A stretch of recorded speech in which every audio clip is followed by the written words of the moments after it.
Hello बच्चों, good morning. मैं अमरदीप और आप सबका हमारे YouTube channel global chemistry classes bye Amardeep sir में स्वागत है।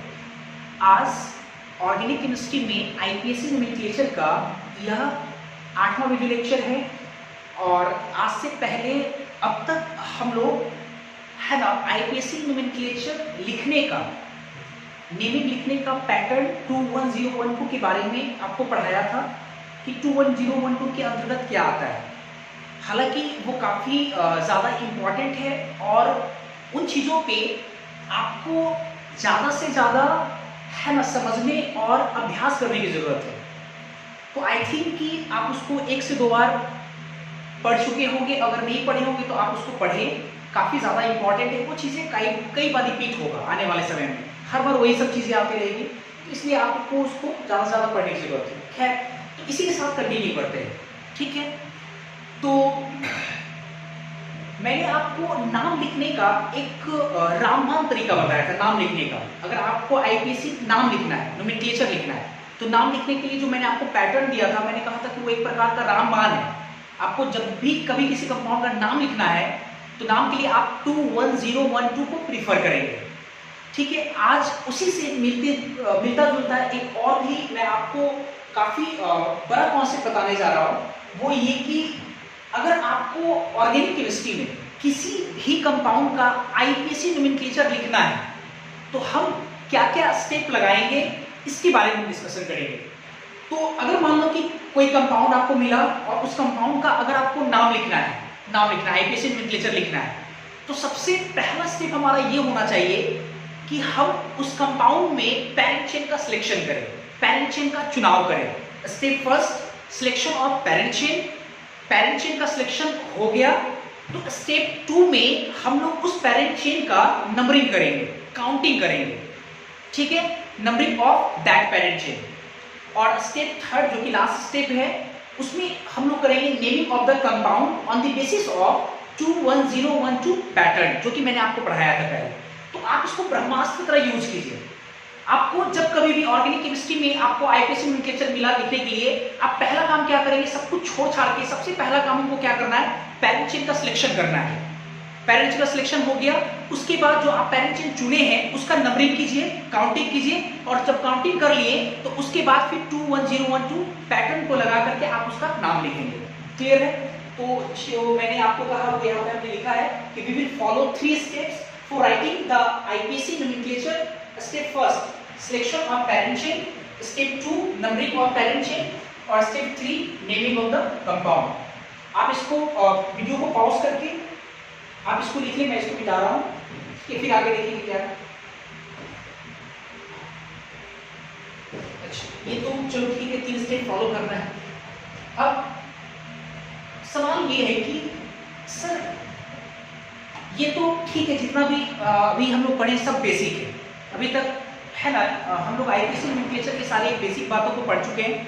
अब हम लोग आईपीएससी नोमेनक्लेचर पढ़ने के लिए पूरी रूप से तैयार हो चुके हैं, है ना, पूरी तरह से तैयार हो चुके हैं। तो आईपीएससी नोमेनक्लेचर को आगे हम कैसे प्रोसीड करेंगे, है ना, उसका एक छोटा सा भूमिका देख लेते हैं, है ना। सबसे पहला हेडिंग होगा हमारा IPSC nomenclature of saturated hydrocarbon that is alkane. पहले एल्केन का आईपीएससी नोमेनक्लेचर पढ़ेंगे।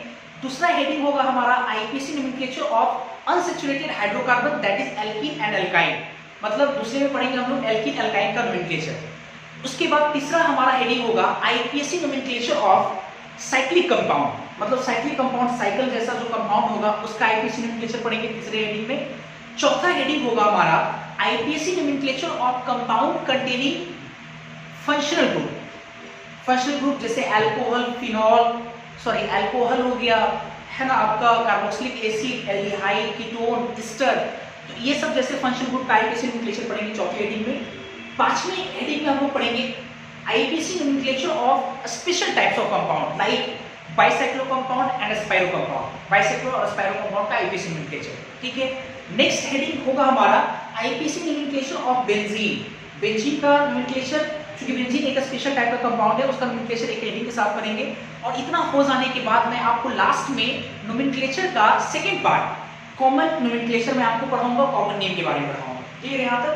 अच्छा, तो सबसे पहले हम हेडिंग लगाएंगे क्या, आईपीएसी नोमेनक्लेचर, इसका alkane, IPAC nomenclature of saturated hydrocarbon that is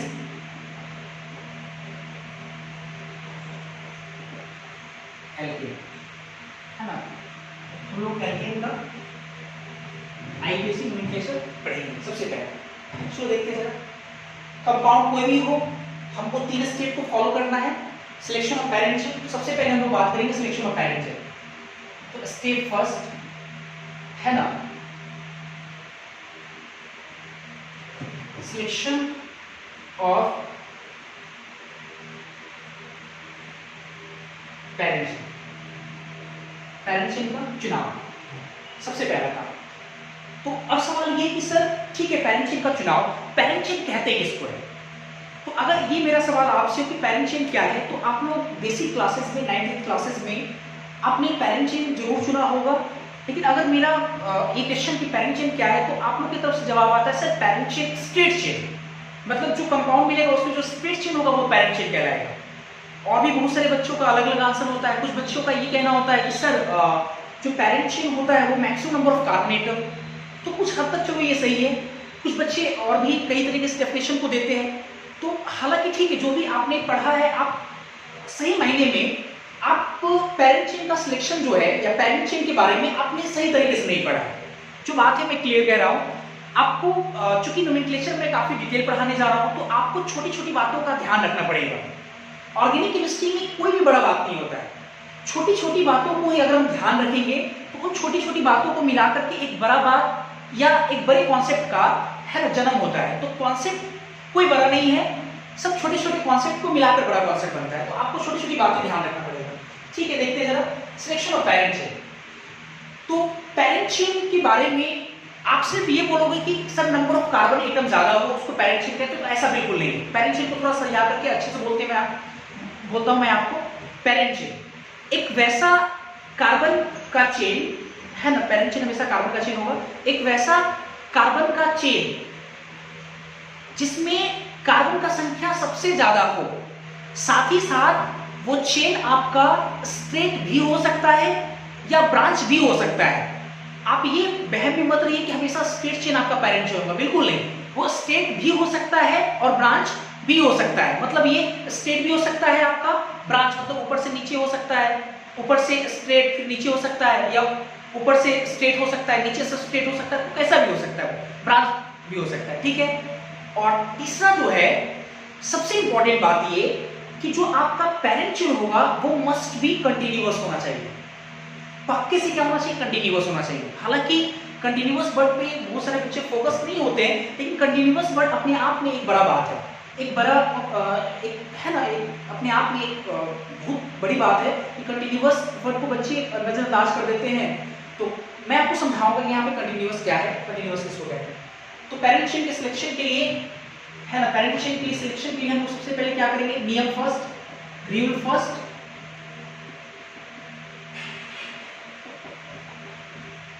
ये जो नियम बनाया गया, पहला नियम क्या होना चाहिए,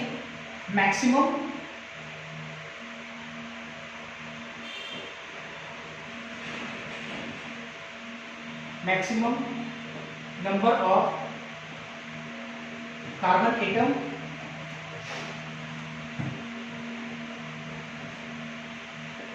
may be straight or branched, and the most important thing is that must be continuous and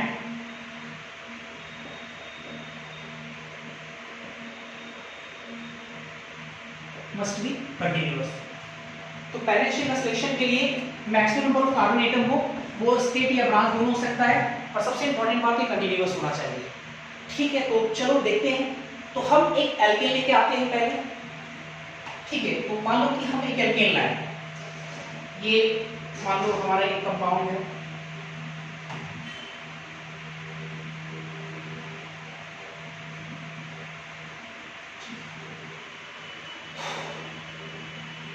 chain तो कई तरीके से हो सकता है, इसमें बच्चे कई तरीके से चेन चुन सकते हैं। तो शुरुआत में आपको समझाने के लिए, सिखाने के लिए हम क्या करते हैं, इस क्वेश्चन को 3 से 4 बार रिपीट करते हैं और वो हर तरीका अपनाएंगे चेन को चुनने के लिए जो आप सोच सकते हो, और उसके बाद फिर हम डिसाइड करेंगे कि कौन सा आपका जो चेन होगा वो आपका पैरेंट चेन बनेगा। तो एक तो ये हो गया आपका, इसी क्वेश्चन को फिर से हम रिपीट करते हैं।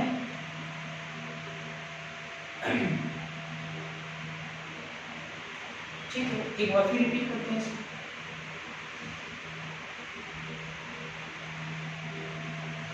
एक बार और ले लेते हैं।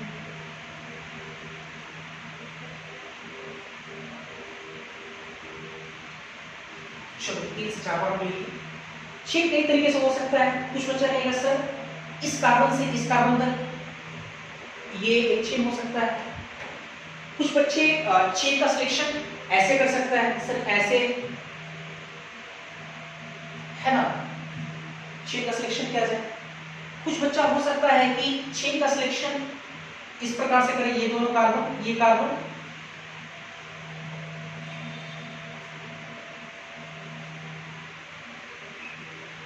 ऐसे करके करें, ठीक है।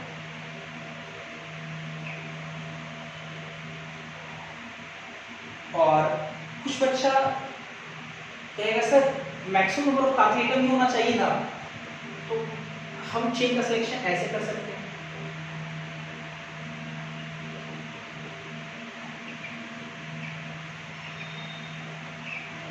ऐसे चेन का सिलेक्शन कर लेते हैं।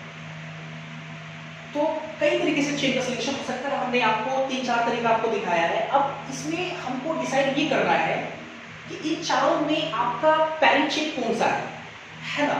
देखते हैं जरा, पैरेंट चेन होने के लिए 3 इंपॉर्टेंट पॉइंट क्या क्या होना चाहिए। Maximum number of carbon atom, वो स्टेट के ब्रांच दोनों हो सकता है, और तीसरा इंपॉर्टेंट बात कंटिन्यूअस होना चाहिए। चलो देखते हैं, पहले कंटिन्यूअस पार्ट में आपको मैं समझाऊंगा। पहले कार्बन एटम काउंट करते हैं। इसमें कितना कार्बन, 3, 2, 5। तो इस वाले चेन में आपको कितना मिल रहा है कार्बन, 5 कार्बन मिल रहा है।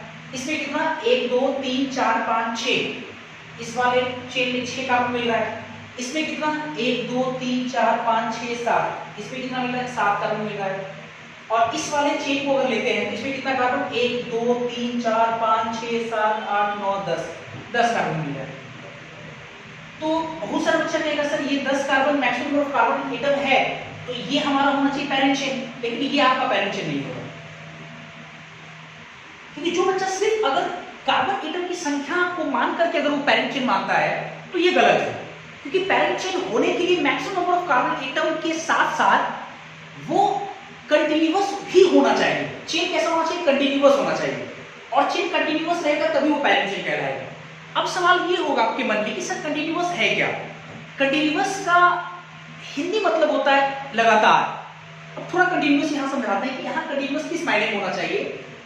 कंटिन्यूअस का मतलब ये हुआ कि जब आप पैरेंट चेन को चुनते हैं, है ना, जब आप चेन का सिलेक्शन करते हैं, तो आप जहां से चलना स्टार्ट किए और जहां तक गए, अगर आप वहां से फिर से वापस आते हैं, जहां से चलना स्टार्ट किए थे, फिर से अगर वापस आते हैं, तो जाने के क्रम में जो जो कार्बन आपको मिला, आने के क्रम में भी अगर वही कार्बन मिलता है, तो माना जाएगा कि ये चीजें कंटिन्यूअस हुआ।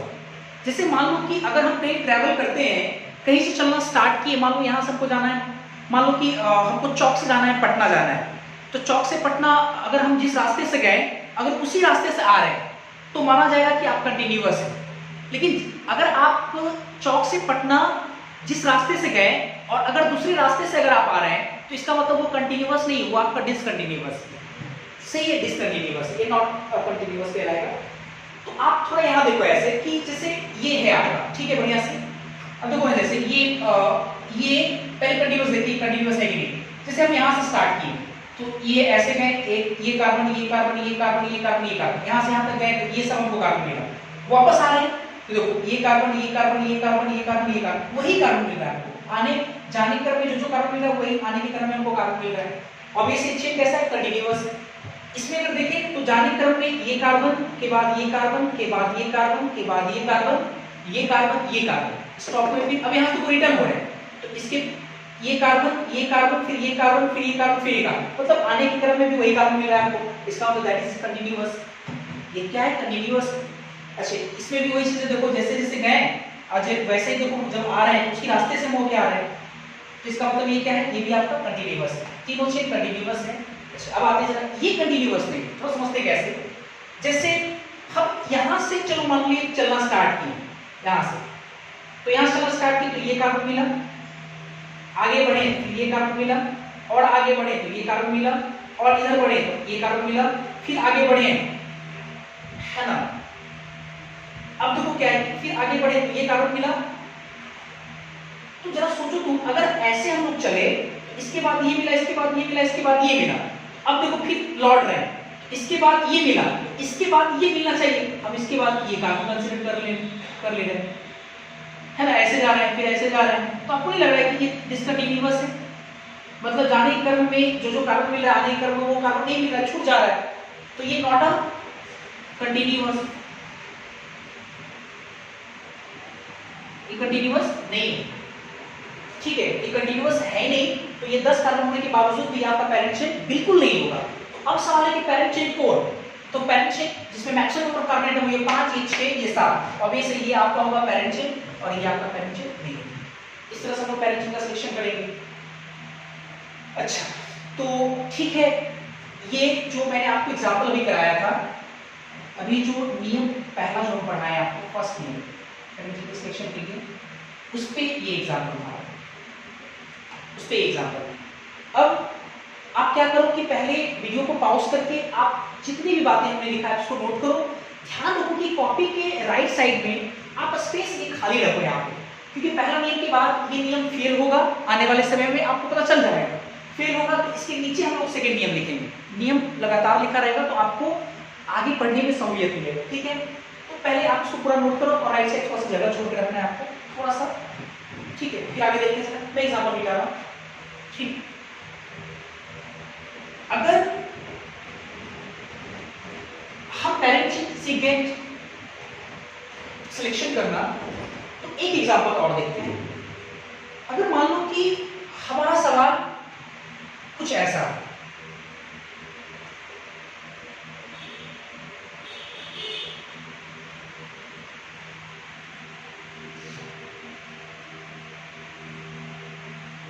मान लो हमारा सवाल कुछ ऐसा है। इस क्वेश्चन को मैं एक बार फिर रिपीट कर दे रहा हूं।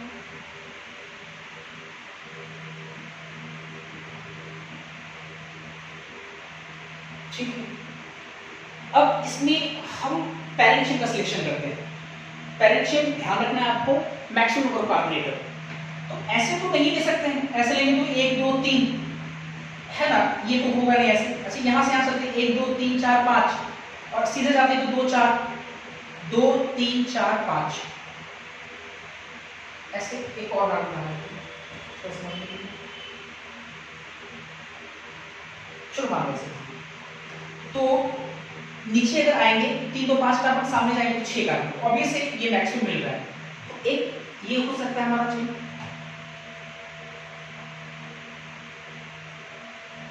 हो सकता है ये चेन।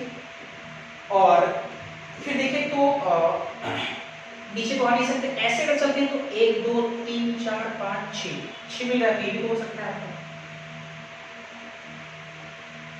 ये भी हो सकता है ना। तो देखिए, अगर तो ये भी 6 कार्बन का चेन और ये भी 2 2 4 2 6 कार्बन का चेन, 6 कार्बन का चेन ये भी है और 6 कार्बन का चेन ये भी है। ठीक है, और बाकी जो भी अगर आप चेन चुनेंगे वो 6 से कम कार्बन का आएगा, तो इसलिए उसको हम कंसीडर नहीं करेंगे। ठीक है, वो होगा भी नहीं।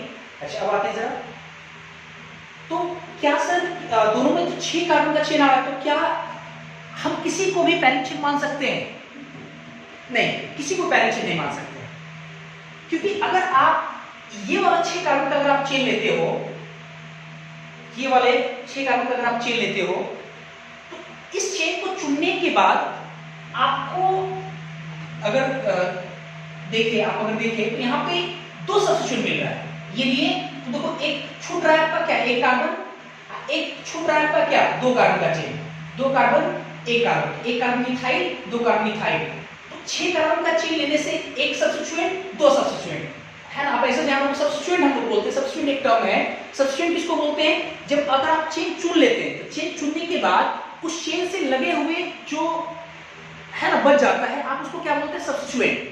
तो ये आपका क्या है? सब्स्टिट्यूएंट चेन हम ये चुने, ये सब्स्टिट्यूएंट, ये सब्स्टिट्यूएंट, तो इस वाले चेन को चुनने से हमको दो सब्स्टिट्यूएंट मिल रहा है ना, मिथाइल और इथाइल। और जब हम ये वाला चेन चुन रहे हैं, इस चेन को चुनने से हमको एक सब्स्टिट्यूएंट मिल रहा है, 1 2 3 कार्बन का, ये आइसोप्रोपाइल, नॉर्मल प्रोपाइल नहीं, प्रोपाइल में मैंने पढ़ाया था आइसोप्रोपाइल, ये आइसोप्रोपाइल मिल रहा है। तो 6 कार्बन का चेन अगर हम इसको ले तो 2 सब्स्टिट्यूएंट मिल रहा है, और 6 कार्बन का चेन अगर इसको ले तो 1 सब्स्टिट्यूएंट मिल रहा है। तो ऐसा थोड़े है कि 6 कार्बन का अगर हम चेन कोई भी ले तो हमारा सेम हो, सेम तो बिल्कुल नहीं है, क्योंकि इसको ले तो 2 सब्स्टिट्यूएंट मिल रहा है, इसको ले तो 1 सब्स्टिट्यूएंट मिल रहा है। तो कहीं ना कहीं यहाँ लड़ाई हो रही है। लड़ाई ये है कि चेन चुने तो चुने किसको? 6 कार्बन का ये भी है, 6 कार्बन का ये भी है, तो इसके लिए नियम बनाया गया। अब देखो, नियम ना तो आपका चलेगा ना ही हमारा चलेगा, नियम सिर्फ और सिर्फ किसका काम करेगा? आईपीसी नोमेनक्लेचर का। तो आप देख सकते हो कि पहला नियम तो आपका फेल हो गया, क्योंकि पहला नियम जो बनाए थे 6 कार्बन हो, मतलब maximum number of carbon atom होना चाहिए, तो मैक्सिमम कार्बन इसमें भी 6, मैक्सिमम कार्बन इसमें भी 6, तो नियम तो फेल हो गया। तो नियम फेल हो गया, तो उसके बाद एक नियम बनाया गया, और ये नियम आईपीसी के द्वारा बनाया गया। तो नियम आया, अगर फेल है पहला नियम, इफ फेल्स, तो नियम बनाया गया रियल टू कि मैक्सिमम नंबर ऑफ सब्स्टिट्यूएंट, मतलब अगर पहला नियम फेल हो जाए तो पेरेंट चेन हमारा वो होगा जिसके पास क्या हो? मैक्सिमम नंबर ऑफ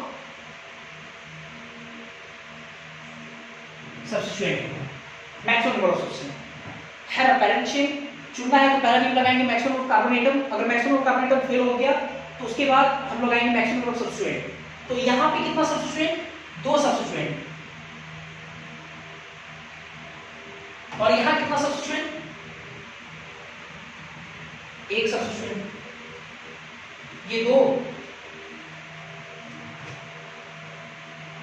और ये 1 आपका, ये आपका सही है, ये आपका गलत है, ये पेरेंट चेन नहीं होगा, ये आपका पेरेंट चेन होगा। क्लियर है?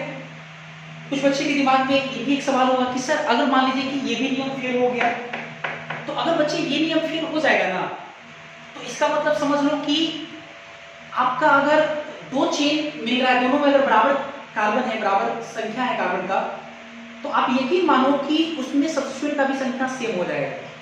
मतलब आप किसी को भी पेरेंट चेन उसका कंडीशन मान सकते हैं, हालांकि वो है ना वैसा नहीं आएगा, डिफरेंट नहीं आएगा। आप इस बात को यकीन मानो कि ऐसा है ना अलग नहीं होगा। कार्बन का संख्या अगर सेम हो गया, सब्स्टिट्यूएंट भी अगर नंबर ऑफ सब्स्टिट्यूएंट भी सेम हो गया, तो ऑब्वियस है कोई वो डिफरेंट होगा ही, डिफरेंट होगा नहीं तो फिर हमको नियम यूज करना पड़ेगा नहीं। ठीक है, तो आप इसको सेकेंड जो मैंने आपको रूल पढ़ाया है सेकेंड, इस रूल 2 के अकॉर्डिंग ये आपका एग्जाम्पल है। ठीक है, आप इसको नोट कर लेंगे। ठीक, ये नियम आपका खत्म हो गया। पेरेंट चेन सिलेक्शन के 2 मैंने नियम दिया था, मैं इसको मिटा रहा हूं, आप इसको वीडियो को पॉज करके जल्दी नोट करें। चलो देखो, अब अगर आप पेरेंट चेन का सिलेक्शन करना सीख गए, तो मैं आपको 1-2 सवाल देता हूं, और फिर उसमें हम लोग देखते हैं कि सिलेक्शन और पेरेंट चेन कैसे करते हैं। जैसे अगर मान लो कि क्वेश्चन लिए, मान लो कि ये एक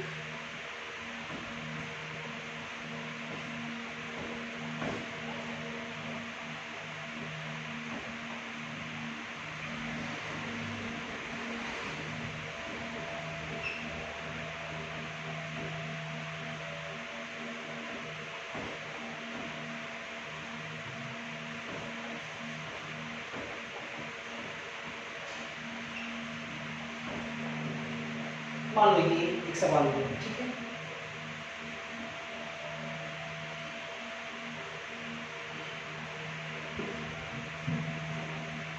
और है ना, इसमें आपको पेरेंट चेन का सिलेक्शन करना है।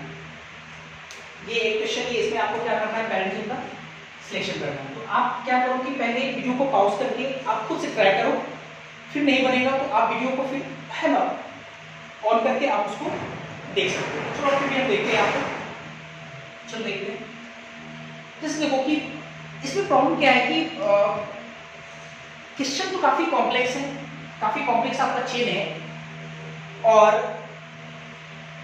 अगर आप पेरेंट चेन का सिलेक्शन करते हो, कुछ बच्चे क्या है कि बार बार लिख करके इस क्वेश्चन को 7-8 बार रिपीट करेगा, लिखेगा उसको, कभी यहाँ से इस छोर तक लेगा, कभी इस वाले छोर से इस छोर तक लेगा, कभी इस वाले छोर से इस छोर तक लेगा, कभी इस वाले छोर से इस छोर तक लेगा, ऐसे लेकर के बहुत सारे चेन बनाएगा और उसके बाद देखेगा कि maximum number of carbon atom क्या है, किसमें ज़्यादा मैक्सिमम कार्बन एटम मिल रहा है। तो पहले ये चेक करेगा और अगर मान लो कि 2-3 ऐसा मिला जिसमें मैक्सिमम कार्बन एटम है, फिर उसके बाद देखेगा मैक्सिमम सब्स्टिट्यूएंट क्या है, किसमें ज़्यादा है, जिसमें मैक्सिमम सब्स्टिट्यूएंट होगा उसको बोलेगा पेरेंट चेन। तो आपको नहीं लगता है कि ये जो तरीका है ये काफ़ी लेंदी तरीका है, काफ़ी टाइम टेकिंग तरीका है आपका, काफ़ी ज़्यादा टाइम चला जाएगा इसमें आपका, अगर आप उस तरह से लिख करके करोगे, है ना। तो स्मार्ट वर्क करना है आपको आना चाहिए। तो स्मार्ट वर्क कैसे करते हैं इस पर जरा समझते हैं हम लोग पहले। जैसे समझते हैं ऐसे, अब स्मार्ट वर्क सीखने के लिए केमिस्ट्री से हट करके मैं आपको एक छोटी सी कहानी समझाता हूँ, तो उससे आपको समझ में आ जाएगा। जैसे अभी लॉकडाउन है, आपको पता है, तो मान लो कि कुछ दिनों के बाद ये लॉकडाउन टूट गया, पूरी तरह से वैक्सीन वगैरह आया, वैक्सीनेशन हुआ और पूरी तरह से लॉकडाउन टूट गया, ठीक है। और काफ़ी लंबे समय तक घर में रहने के कारण, है ना, थोड़ा जो दिमाग है वो संकुचित रहा, तो हमने सोचा कि चलो कहीं सैर के लिए निकलते हैं, एक खुली हवा में निकलते हैं और काफ़ी लॉन्ग टूर पे, लंबे टूर पे निकलते हैं या लॉन्ग ड्राइव पे निकलते हैं। तो लॉन्ग ड्राइव पे सोचा कि चलो हम निकलते हैं, तो हम क्या किए कि लॉकडाउन जैसे ही टूटा तो हम 4 व्हीलर लिए, जो भी हो, और उसको लेकर के पहले बाईपास चले गए, क्योंकि बाईपास एक लंबी दूरी होता है, दूरी के लिए बना हुआ है। तो चले गए बाईपास, ठीक है। और बाईपास में हम क्या किए कि वहाँ से स्टार्ट किए और हमको लॉन्ग ड्राइव जाना है, लॉन्ग ड्राइव पे। तो हम क्या किए कि मान लो कि ये आपका बाईपास है और हमारी जो गाड़ी है वो यहाँ पे, ठीक है। तो हम इस तरफ चलना स्टार्ट किए, इधर की ओर चलते गए। अब क्या है कि चलने के क्रम में आगे जैसे बढ़ते गए, तो आगे बढ़े तो देखिए क्या कि 2-3 रास्ता जा रहा है यहाँ से, एक सीधे भी जा रहा है, एक इधर भी जा रहा है ना, 2-3 रास्ता जा रहा है। और यहाँ पे एक साइन बोर्ड लगा हुआ है, हरा कलर का जो साइन बोर्ड होता है, आप देखे भी होंगे रोड पे लगा होता है। उस साइन बोर्ड में लिखा हुआ है कि सामने जाने के लिए जो सीमा क्षेत्र है वो 50 किलोमीटर है, मान लो लिखा हुआ है ऐसे वहां पे। जो लेफ्ट साइड है इधर जाने के लिए जो सीमा क्षेत्र है वो 80 किलोमीटर है, 50, 80, और पीछे जो जाने के लिए जो जगह है वो मान लो कि 100 किलोमीटर क्षेत्र है, 100 किलोमीटर, मतलब इसमें अब जाना है तो आप 100 किलोमीटर जा सकते हैं, इसमें 40 जा सकते हैं, इसमें 80 जा सकते हैं। क्योंकि हमको लॉन्ग ड्राइव पे जाना है तो हम इस पॉइंट पे रुके, गाड़ी को यहाँ पे लाएं, और चूंकि हमको लंबी दूरी पे जाना है तो हम अपनी गाड़ी को इस तरफ टर्न करें, क्योंकि इधर 100 किलोमीटर जा रहा है। तो फिर आगे चलते गए, है ना, चलते गए। फिर मान लो कि यहाँ पे एक चौराहा है, फिर देख रहे हैं कि यहाँ से 2-3 रास्ता गुजर रहा है, एक इधर भी रास्ता जा रहा है, एक इधर भी रास्ता जा रहा है, इधर भी रास्ता जा रहा है, इधर भी रास्ता जा रहा है। अब फिर यहाँ पे देखिए साइन बोर्ड जो लगा हुआ है, तो साइन बोर्ड यहाँ पे जो हरा कलर लगा हुआ है वहां पे बोला जा रहा है कि इस तरफ जाने के लिए, सामने इधर जाने के लिए जो सीमा क्षेत्र है वो मान लो कि 200 किलोमीटर है, और नीचे जाने के लिए मात्र 20 किलोमीटर है, 200 इधर 20। तो अभी चूंकि हमको लॉन्ग ड्राइव पे जाना है तो हम इधर चले जाएंगे, हम इधर नहीं जाएंगे, तो हम अपनी गाड़ी को मोड़े और इस तरफ चले गए, इधर नहीं गए। तो अभी ऐसे इस तरह से हम क्या कर सकते हैं, लॉन्ग ड्राइव पे जा सकते हैं, ठीक है। आप एक चीज देखो कि अगर हमको लंबी दूरी जाना है तो हम किन बातों का ध्यान रखें, किन बातों को हम सोचे वहां पे कि हम लंबी दूरी तय कर सकते हैं। हम क्या सोचे कि जहां जहां पे हमको जंक्शन मिला वहां पे पल भर के लिए रुके, और रुक करके हम देखे कि उस जंक्शन मतलब जहां से कई रास्ते निकलते हैं, वहां से रुक करके हम देखे कि किस रास्ते से अगर हम जाएंगे कि हमको एक लंबी दूरी तय करने को मिलेगा, है ना। तो वहां से हम लोग देखे कि अच्छा इधर 50 किलोमीटर, इधर 40 किलोमीटर, इधर 100 किलोमीटर है, तो हम इधर चले गए। फिर नेक्स्ट जंक्शन मिला, फिर वहां रुके, फिर देखिए कि आगे से फिर 2 रास्ता चल रहा है, इधर में मान लो कि 30 किलोमीटर मिला है, इधर 50 किलोमीटर मिल रहा है, हम 30 छोड़ दिए, फिर 50 चले गए, है ना। तो आपको लंबी दूरी तय करना तो आप इन बातों का ख्याल रखो। आप वैसे ही सोचो ना, ये है एक रास्ता है, ये रास्ता है, है ना। और इस रास्ते पे आपको लंबी दूरी तय करना है, लंबी दूरी। तो लंबी दूरी तय करने के लिए आपको क्या, लंबी दूरी तय करने का मतलब हुआ क्या, लंबी से लंबी कार्बन का चेन चुनना है हमको। लंबी दूरी तय करना है, लंबी से लंबी कार्बन का चेन चुनना है, जिसको हम पैरेंट चेन बोलेंगे। तो लंबी से लंबी कार्बन के चेन को चुनने के लिए आपको क्या करना पड़ेगा, आप जंक्शन पे जाएंगे, जंक्शन जो बड़ा बड़ा जंक्शन जहां से कई रास्ते निकल रहे हैं। जैसे ये आपका सबसे बड़ा जंक्शन है, ये देखो ना यहां से बहुत बड़ा जंक्शन है, तो ये एक बड़ा जंक्शन है, ये एक बड़ा जंक्शन है ना। ये सब तो छोटा जंक्शन है, 1 किलोमीटर कोई खास नहीं वो चीज। तो एक बड़ा जंक्शन पे हम लोग गए और इस जंक्शन पे रुक करें, यहाँ पे अब थोड़ा सोचो जरा, हमको लंबी दूरी जाना है। तो एक बात तो तय हो गया कि ये दोनों जंक्शन से तो हमको होते हुए जाना होगा ही, ये तो आपका हो गया यहाँ, मतलब ये तो रास्ता लेना ही है हमको। अब सवाल ये कि इस जंक्शन से एक रास्ता नीचे जा रहा है, एक रास्ता ऊपर जा रहा है, ठीक है। तो अब सवाल ये है कि हमको चूंकि लंबी दूरी तय करना है, हमको लंबी से लंबी कार्बन लेना है, तो हम किस रास्ते पे जाएंगे, नीचे वाले कि ऊपर वाले पे। तो ऑब्वियस है नीचे वाले पे अगर हम जाएंगे तो एक कार्बन दो कार्बन, आप ऐसे समझो हर कार्बन अपने आप में 1 किलोमीटर है, तो 1 किलोमीटर 2 किलोमीटर, या इधर से ऐसे जाएंगे तो 1 किलोमीटर 2 किलोमीटर, आप किसी भी तरीके से जा रहे हैं 2 ही किलोमीटर जा पा रहे हैं। इधर ऊपर जाइएगा तो हर कार्बन अपने आप में 1 किलोमीटर है, तो 1 किलोमीटर 2 किलोमीटर 3 किलोमीटर, तो आप ऊपर 3 किलोमीटर जा पा रहे हैं। इसका मतलब नीचे नहीं, हम ऊपर की तरफ चले जाएंगे। ये हो गया हमारा। अब इस जंक्शन से 3 रास्ता है, नीचे है ना, राइट साइड और ऊपर भी। तो हमको यहां सोचना है कि किधर जाए, ठीक है। इसको इधर ख्याल रखते हैं जरा, थोड़ा सा मैं इसको मिटा रहा हूं हल्का सा, और देखते हैं थोड़ा सा कुछ समझना है, थोड़ा बढ़िया से। अब देखो जरा अच्छे से, इसको मैं यहाँ मिटा दिया, आप लोग भी वो कर लेंगे, फिर देखते हैं जरा यहाँ। अब इसके नीचे जाए, इधर जाए या ऊपर जाए, ये थोड़ा सवाल पेचीदा है, थोड़ा समझते हैं जरा। अब देखो हर कार्बन में आप 1 किलोमीटर, तो 1 किलोमीटर 2 किलोमीटर, अगर आप इधर जाते हैं तो 2 किलोमीटर जा पाओगे। आप ऊपर जाओगे, ऊपर में ये कार्बन 1 किलोमीटर 2 किलोमीटर या 1 किलोमीटर, यहाँ से जाएंगे 2 किलोमीटर, तो 2 किलोमीटर आप जा पा रहे हो। नीचे भी अगर देखिए हम लोग यहाँ पे आएंगे 1 किलोमीटर, हर कार्बन अपने 2 kilometre, 1 kilometre 2 kilometre, 1 kilometre 2 kilometre. तो आप देख पा रहे हैं कि इस वाले जंक्शन से हम किसी भी तरफ जा रहे हैं, तो हर तरफ जाने से आपको 2 ही किलोमीटर आपको मिल रहा है, आप 2 ही किलोमीटर जा पा रहे हैं। इसका मतलब हम इधर भी जा सकते हैं, इधर भी जा सकते हैं, इधर भी जा सकते हैं, मतलब आपका पहला नियम फेल हो गया। पहला नियम मैक्सिमम नंबर ऑफ कार्बन है, इधर भी जा सकते हैं, 2 ही कार्बन मिला, इधर भी जाएंगे 2 कार्बन मिलेगा, नीचे भी जाएंगे 2 कार्बन। तो अब मैक्सिमम नंबर ऑफ सब्स्टिट्यूएंट देखेंगे। अगर आप इधर आएंगे तो 0 सब्स्टिट्यूएंट, ऊपर जाएंगे 1 सब्स्टिट्यूएंट, नीचे जाएंगे ऐसे आए, इधर चले गए 2 सब्स्टिट्यूएंट, ऐसे जाएंगे 2 ही सब्स्टिट्यूएंट। तो क्यों ना हम नीचे आए, चलो ऐसे ना, ये आपका क्या हो जाएगा, पैरेंट चेन हो जाएगा, ये आपका होगा पैरेंट। इस तरह से हम पैरेंट चेन का सिलेक्शन करेंगे। मेरा ख्याल है कि आपको ये सारी बातें समझ में आ रहा होगा। तो हम एक क्वेश्चन और लेते हैं जरा। अगर मान लो हमने क्वेश्चन लिया कि व्हेन, क्वेश्चन फ्रेम करते हैं, ऑल हाइड्रोजन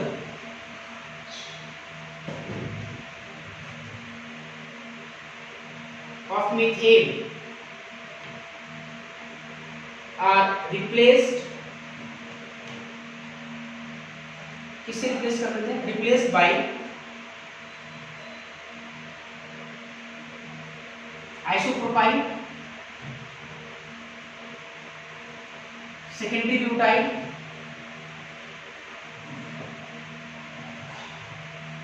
ठीक है। उसके बाद नियोब्यूटाइल, एंड 4 हाइड्रोजन है, 4 रिप्लेस करेंगे, isopropyl, secondary butyl, neobutyl and normal butyl. तब जाकर आपको करना क्या, then select the parent chain. उसके बाद आप पैरेंट चेन का सिलेक्शन करें, है ना। तो वीडियो को पॉज करके आप थोड़ा सा पहले खुद से एफर्ट लगाएं।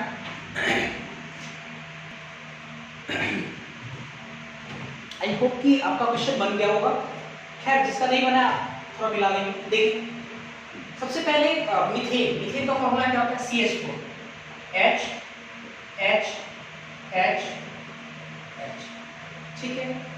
इन सारे हाइड्रोजन को हम लोग को रिप्लेस करना है, किससे, 4 तरह ग्रुप से, आइसोप्रोपाइल। आपको आइसोप्रोपाइल आना चाहिए लिखने के लिए, आइसोप्रोपाइल। इसको हम लोग क्या बोले थे, आइसोप्रोपाइल। ठीक है, दूसरा आपका क्या है, सेकेंडरी ब्यूटाइल। सेकेंडरी ब्यूटाइल ये आपका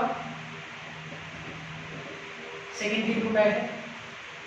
और तीसरा आपका है नियोब्यूटाइल। तो नियोब्यूटाइल ये आपका है नियोब्यूटाइल। चौथा नॉर्मल ब्यूटाइल, 4 कार्बन, ये नॉर्मल ब्यूटाइल। ये 4 ग्रुप को इससे रिप्लेस करेंगे। तो बीच में हम कार्बन लगाते हैं, देखिए सब लोग है ना, इसको कार्बन लगाए। एक हाइड्रोजन मान लो ये वाला जो हटाए हम, इस हाइड्रोजन से हम नॉर्मल ब्यूटाइल जोड़ते हैं यहाँ से। तो यहाँ से 4 कार्बन जोड़ेंगे इस वाले में। तो 4 कार्बन जोड़ते हैं, 1 2 3 4। ठीक है, ये हो गया 4 कार्बन। एक तरफ 4 कार्बन नॉर्मल ब्यूटाइल जोड़ दिए, एक तरफ सेकेंडरी ब्यूटाइल जोड़ना है। चलो सेकेंडरी ब्यूटाइल किसी तरह जोड़ सकते हैं। सेकेंडरी ब्यूटाइल ये हमने जोड़ दिया, सेकेंडरी ब्यूटाइल जोड़ रहे हैं। तो इस वाले कार्बन से जोड़ रहे हैं हम, इस वाले कार्बन से, इस वाले कार्बन से मान लो ये वाला जोड़े, ये कार्बन, इसके एक तरफ एक कार्बन और इसके दूसरी तरफ 2 कार्बन, ये हो गया।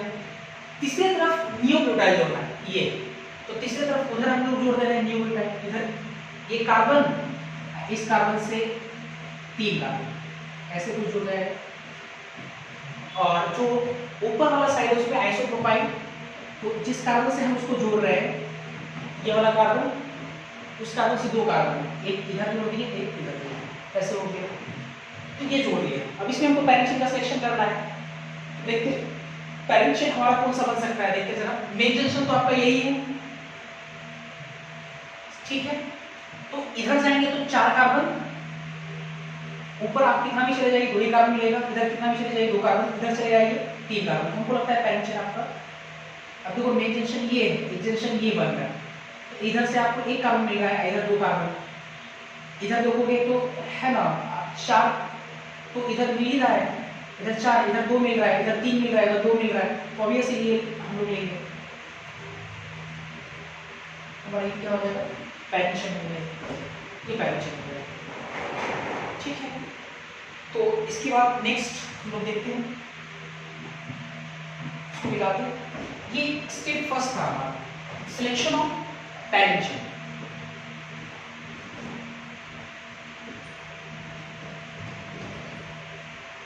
आप कार्बन का संख्या 2 4 5 3 8 कार्बन का पैरेंट चेन मिलेगा, देख लीजिए। चलो अब हम लोग सेकंड स्टेप पे बात करेंगे।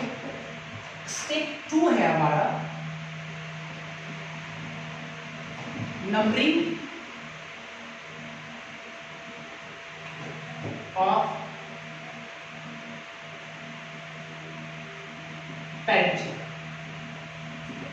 पैरेंट चेन का नंबरिंग, तो सबसे पहले क्या करते हैं कि एक एल्केन को लेके आते हैं। ठीक है, मान लो कि ये आपका एक एल्केन है, ठीक।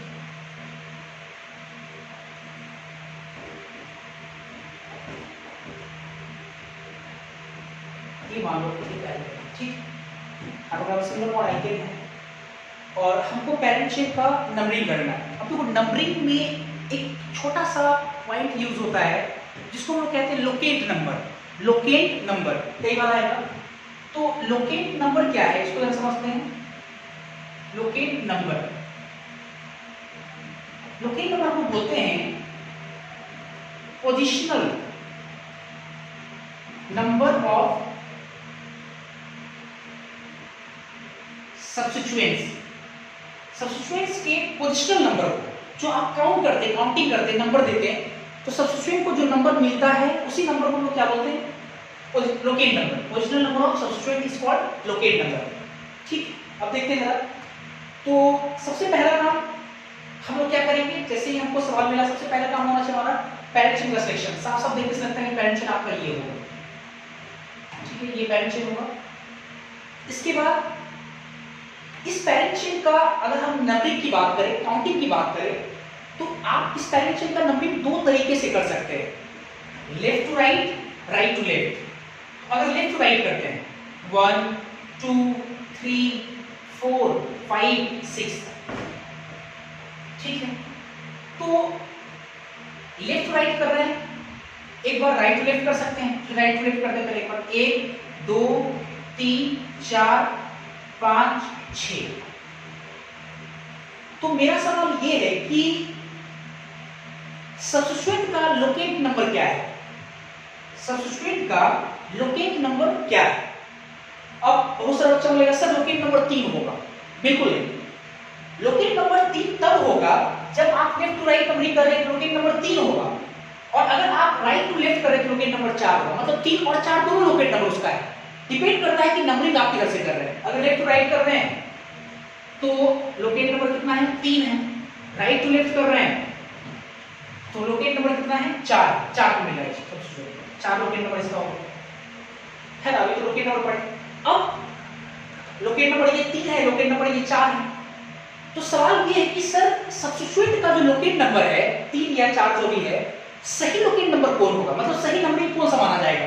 लेफ्ट टू राइट या राइट टू लेफ्ट? तो इसके लिए नियम बनाया गया, क्योंकि किसी भी साइड से अगर हम लोग करेंगे, किसी भी साइड से अगर हम लोग नंबरिंग करेंगे तो ऐसा नहीं कि सेम रहेगा। इधर से 3 पे मिल रहा है, इधर से 4 पे मिल रहा है सब्स्टिट्यूएंट, ऑब्वियसली अंतर आ रहा है। नियम की जरूरत होगी, इधर से हम लोग नंबरिंग करेंगे। तो नियम बनाया गया, क्या नियम बनाया गया? लोवेस्ट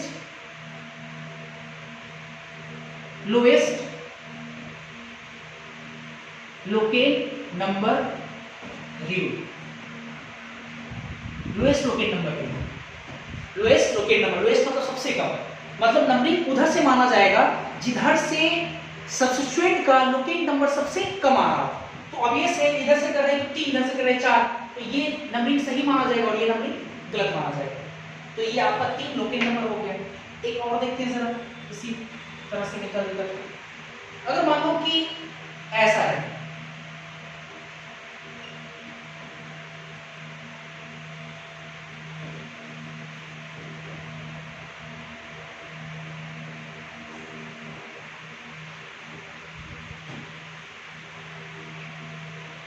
ऐसा मान लो अगर, तो नंबरिंग किधर से करें? लेफ्ट टू राइट या राइट टू लेफ्ट? गलत बात। सबसे पहले क्या करेंगे? पेरेंट चेन का सिलेक्शन सबसे पहला काम होना चाहिए, क्योंकि नंबरिंग हम लोग पेरेंट चेन का करते हैं। तो पेरेंट चेन आपका यही होगा। उसके बाद नंबरिंग करते हैं 1 2 3 4 5। इधर से करेंगे तो 1 2 3 4 5।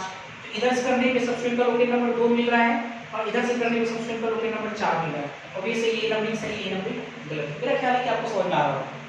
ठीक। अब देखो लोएस्ट लोकेट नंबर से मिलता जुलता एक और नियम है, कोई दूसरा नियम नहीं है, लेकिन लोएस्ट लोकेट नंबर जो रूल है, ठीक है, वही उसी से मिलता जुलता एक नियम है। थोड़ा सा अंतर है। लोएस्ट लोकेट नंबर रूल एक होता है आपका, और करके लिख रहे हैं, नियम दोनों सेम है। एक होता है rules of first point of difference,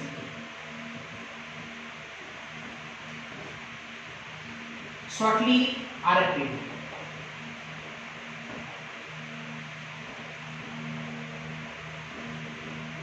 shortly क्या होगा? RFP, rules of first point of difference. थोड़ा सा अंतर है, नियम तो दोनों सेम है, लेकिन थोड़ा सा अंतर है कि कौन सा नियम कब लगाएंगे।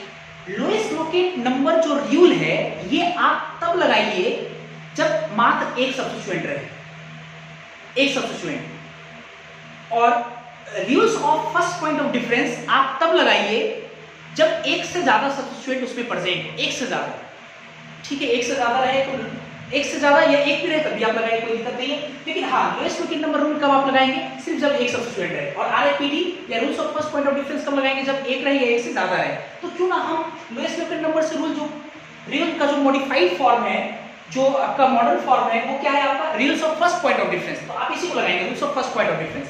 अब मैं समझाता हूं कि rules of first point of difference होता क्या है। उसके नाम में उसका डेफिनेशन है। Rules of first point of difference, पहले पॉइंट पे अंतर। पहले पॉइंट पे आप अंतर पता कर लो, अंतर आ गया, फैसला वहीं पे कर लेंगे, मतलब जिसका सबसे कम हो। लोकेट नंबर जिसका सबसे कम हो। हाँ, rules of first point difference, अगर पहले पॉइंट पे अंतर नहीं आया, अगला पॉइंट को देखेंगे, अगला पॉइंट के हिसाब से फिर बात करेंगे। इसको समझने के लिए एक एग्जांपल लेते हैं। जैसे देखो, मान लो कि अगर हम, मेरा सवाल ये हो,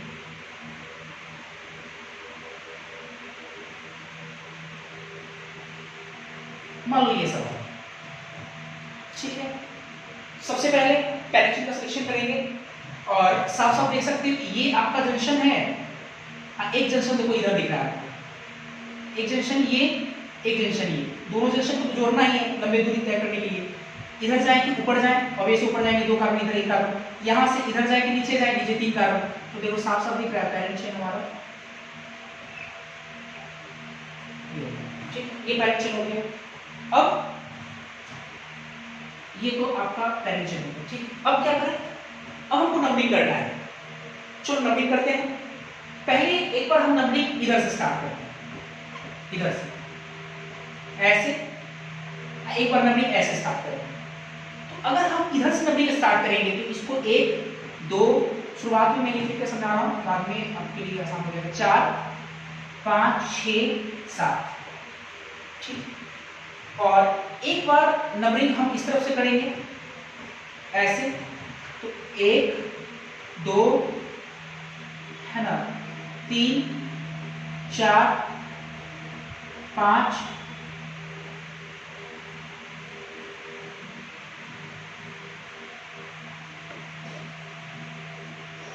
6 और 1 7, ऐसे मिलेगा। देखो जरा, तो इधर से नंबरिंग जब हम कर रहे हैं तो 1 पर कुछ नहीं, 2 पे कुछ नहीं, देखो 3 पे हमको एक सब्स्टिट्यूएंट मिला, 4 ये 4 पे एक सब्स्टिट्यूएंट मिला।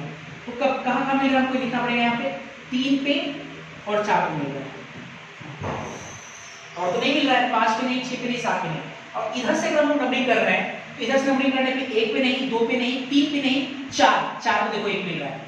इधर से नंबरिंग करने पे 4 पे मिला, 4, उसके बाद 5 पे देखो मिला, कॉमा 5 लगा दिए, 6 पर नहीं मिला, 6 आपका ये है, 6 पर नहीं मिला, 7 पे नहीं मिला।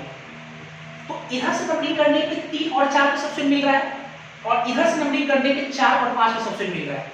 तो rules of first point of difference कहता है कि पहले पॉइंट पे अंतर पता कीजिए, अगर पहले पॉइंट पे अंतर आ गया तो फैसला वही हो जाएगा, नहीं तो फिर अगले पॉइंट को देखेंगे।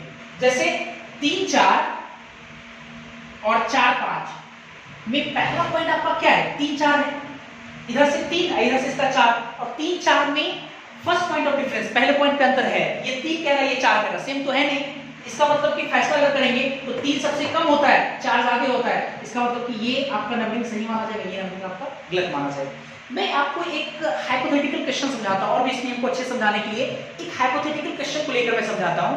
जैसे मान लो कि एक सवाल लिए, एक कंपाउंड लिए, उस कंपाउंड में हम पैरेंट चेन का सिलेक्शन भी कर लिए।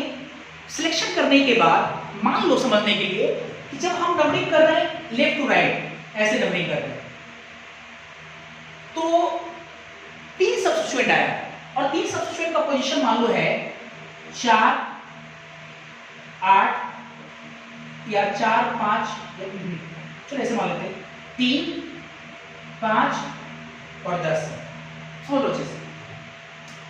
और जब हम राइट से लेफ्ट किए, तो 3 आया,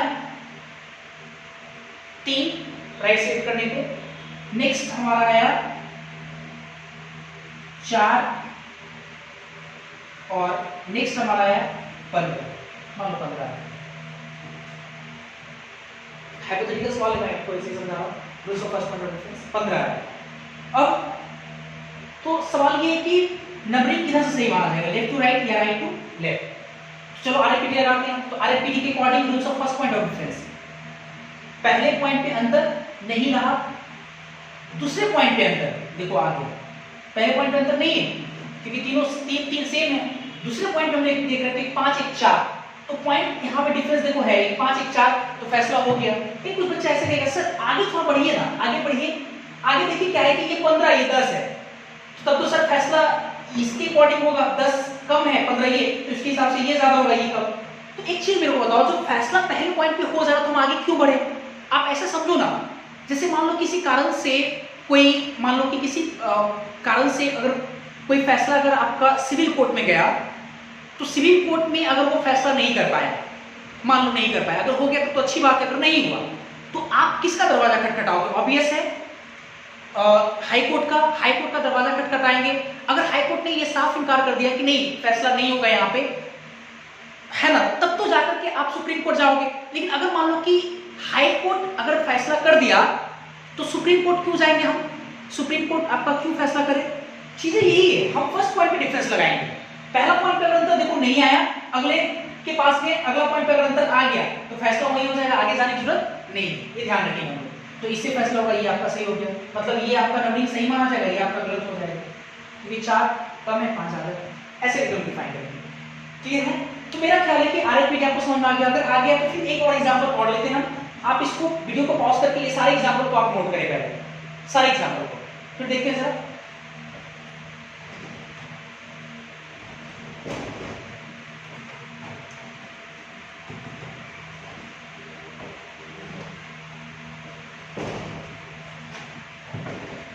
अगर मान लो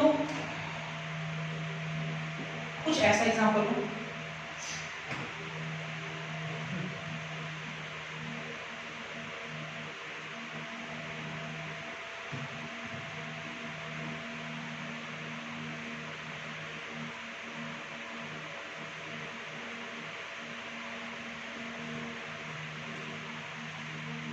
चलो कुछ ऐसा एग्जांपल, ठीक है। अब सबसे पहला काम पेरेंट्स का सॉल्यूशन, ये हो गया नंबरिंग, लेफ्ट टू राइट करते हैं, 1 2 3 4 5 6 ऐसे है, ये होगा। और राइट टू लेफ्ट करेंगे 1 2 3 4 5 6 और ये से है। तो लेफ्ट टू राइट करने के हमारे पास 2 पे सब्स्टिट्यूट आ रहा है, 2 लिखे, 3 पे नहीं, 4 पे नहीं, 5 लिखे, 5 के बाद 6 लिखे। और इधर से अगर हम लोग देखें, इधर से तो 1 पर नहीं 2 पे आया, उसके बाद 3 पे भी देखो है, 3 पे 4 पे नहीं, 5 पे नहीं, 6 पे भी, 6 पे।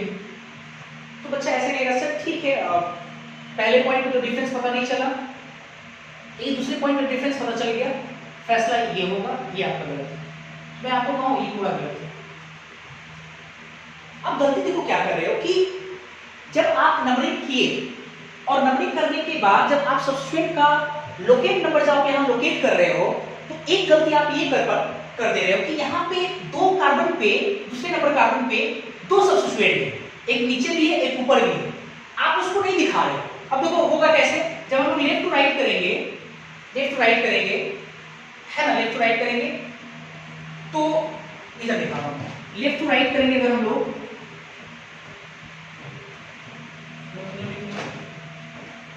लेफ्ट टू राइट अगर करते हैं, देखो 2 पे 2 सब्स्टिट्यूएंट मिला, 2, 2 लिखेंगे, 3 पर नहीं, 4 पर नहीं, 5 पे फिर एक सब्स्टिट्यूएंट मिला तो 5 लिखेंगे यहाँ पे, और फिर उसके बाद 6 पे एक मिला, तो 2 2 5 6।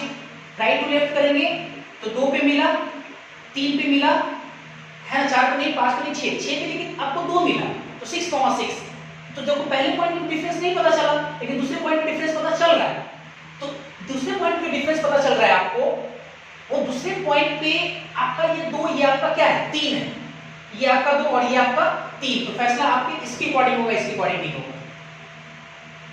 तो सर हम क्या गलती किए यहाँ पे, हम भी तो वही कर रहे हैं। लेकिन देखो बच्चे, अभी जो हम यहाँ पे एग्जाम्पल लिए हैं, है ना, यहाँ पे जो हम ये 2 पे फैसला नहीं हुआ, ये ऊपर आप इधर से देखो फैसला कर रहे हो, सॉरी अच्छा हाँ ठीक तो है, ये फैसला हो रहा है, सही मायने में आपका इधर से देखो नंबरिंग हो रहा है, इधर से ही माना जाएगा, आप उधर से सही कर रहे हो इस केस में, जो कि गलत है।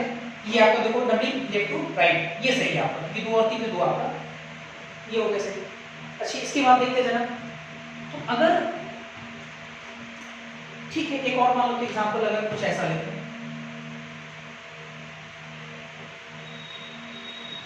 अगर मान लो कि ये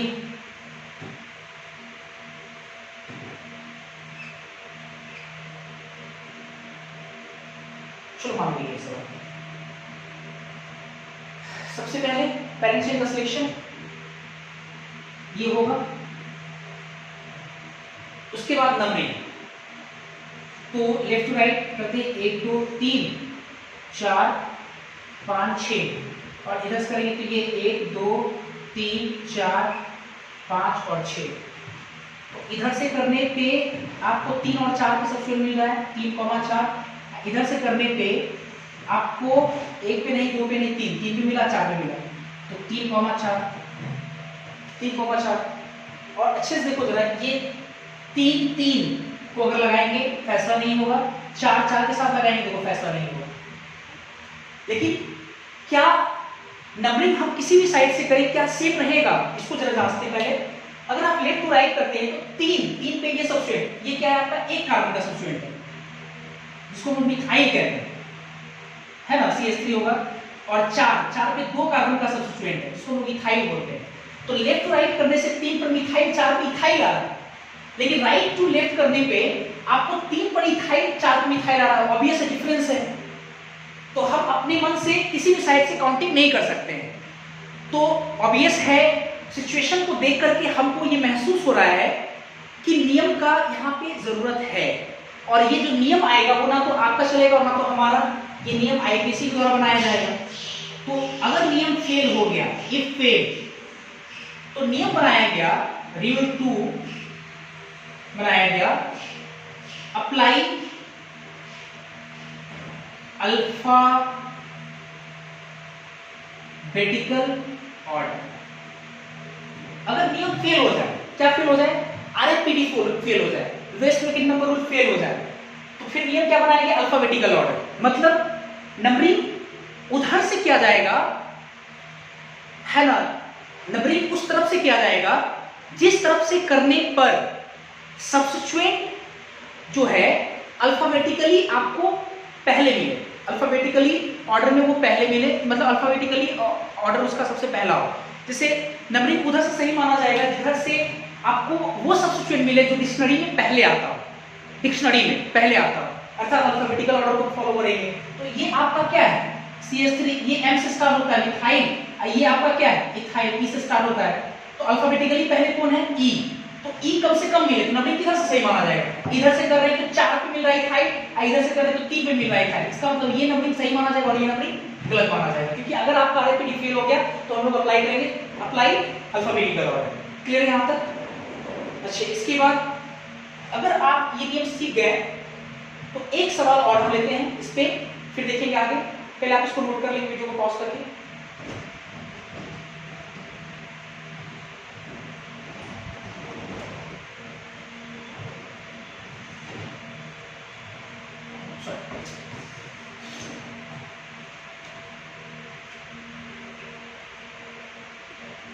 ये टू क्या था, अप्लाई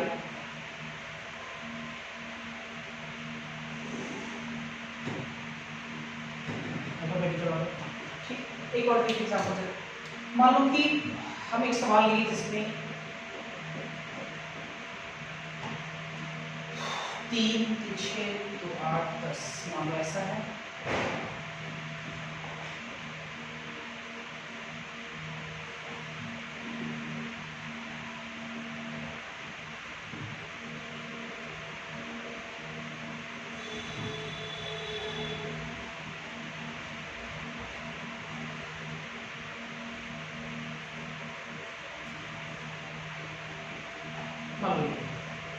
ऐसा हमने सवाल किया, ठीक। और इसमें हमको क्या करना है, नंबरिंग करना है। नंबरिंग से पहले सबसे पहले पेरेंट चेन का सिलेक्शन। अब देखो ये एक बड़ा जंक्शन हमको दिखा, एक बड़ा जंक्शन यहाँ दिखा, ये दोनों लेते हुए इधर जाएंगे 3 कार्बन, इधर जाएंगे तो 4 कार्बन, ऑब्वियस है इधर ही जाएंगे।